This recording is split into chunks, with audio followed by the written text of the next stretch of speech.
There's actually some good news this week from the state's agriculture industry. Farmers are expecting a bumper crop of apples. This year's crop not only survived the back-to-back tropical storms, but it's actually expected to be especially delicious. And so the State Apple Association wants to make sure that New Yorkers are choosing local apples and apple products this year. My next guest is the president of the New York Apple Association. Jim Allen is joining me from Rochester to discuss more about the industry's push to promote locally grown produce. Mr. Allen, it is a pleasure. Hi, Liz. Nice to be here. So why is it, do you think, that the apple crop, which is a really important crop for New York, managed to escape largely unscathed?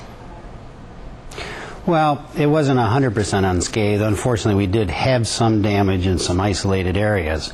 But when you think about apple orchards, they're generally planted on higher elevations, on slopey ground, so they're not going to be in the floodplain areas to begin with. Obviously, a tree is deep-rooted. They can sustain pretty rough drought conditions as well as excessive water conditions at different times of the growing season. So fortunately, we were able to escape some very serious damage like the rest of agriculture took because of Irene and the last storm. Do you think, are there any varieties of apple that actually do well with an excess of water?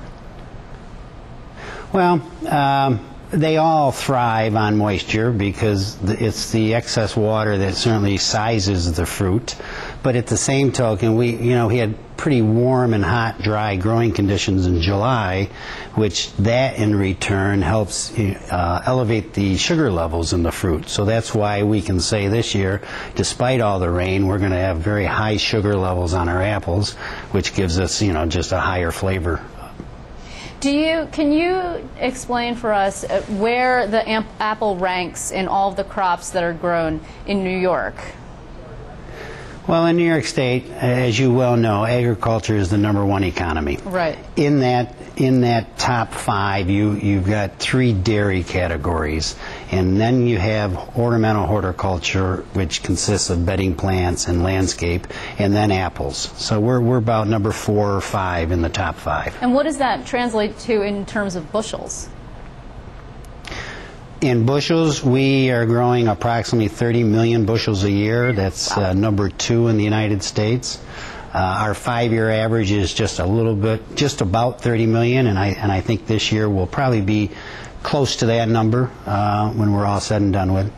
So you've got some new stuff this year. I mean, part of the reason why we wanted to have you on is because we want to assist in this whole post-storm effort to let people know that New York actually is open for business. There are a lot of people who got hit very hard. Sure. But I think that there's also this misconception out there that everyone was completely wiped out, which is not, in fact, the case. So you actually have an app, an Apple app. So could you tell us about that? Well, we do. We do have an Apple app that's called Them Apples, which is on the iPhone only. We also are using quite a lot of the QR codes this year, which are adaptable to other smartphones, where you can scan the code, and that code will take your phone right to a landing spot, which can help you find and locate orchards to go out and pick your own apples. And by the way, I mean, this weekend upcoming is one of the peak weekends for pick your own apples, and we're putting a big push out right now over the weekend to alert consumers that this is a great time to travel. If you're in New York City, travel up north, up into the Hudson Valley, or if you're in the Albany district, there's a number of great pick your own operations, and of course across upstate in western New York. And on our website, which is www.nyapplecountry.com, you can access pick your own operations across the state. And so you're right, we're open for business. We've got a great crop out there. We've got fresh apple cider, which is sweeter than ever.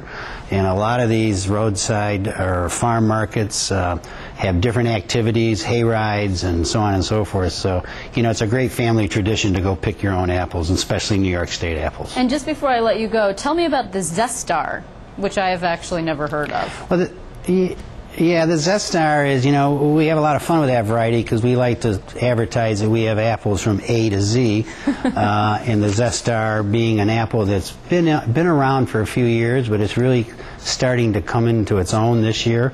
It's a hybrid apple that came out of the state of Minnesota. It's harvested now, and it's a fun apple. It's got a great taste, a lot of moisture, a lot of snap to it when you bite it, and it's getting a lot of popularity. But just to be clear, as the president of the Apple Association, are you yourself an apple farmer? No, I'm not. I work for the apple growers. There's about 700 apple growers in New York State. I'm real pleased to say that I work for them. We're an association that's supported by the apple growers in New York State, and I grew up on a potato farm, but I'm now in the apple industry. And you must be a very healthy individual, apple a day and everything. I eat an apple a day, yes ma'am.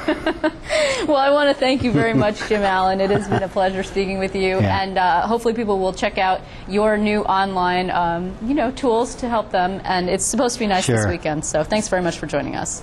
Well, thanks very much for reaching out. We appreciate it.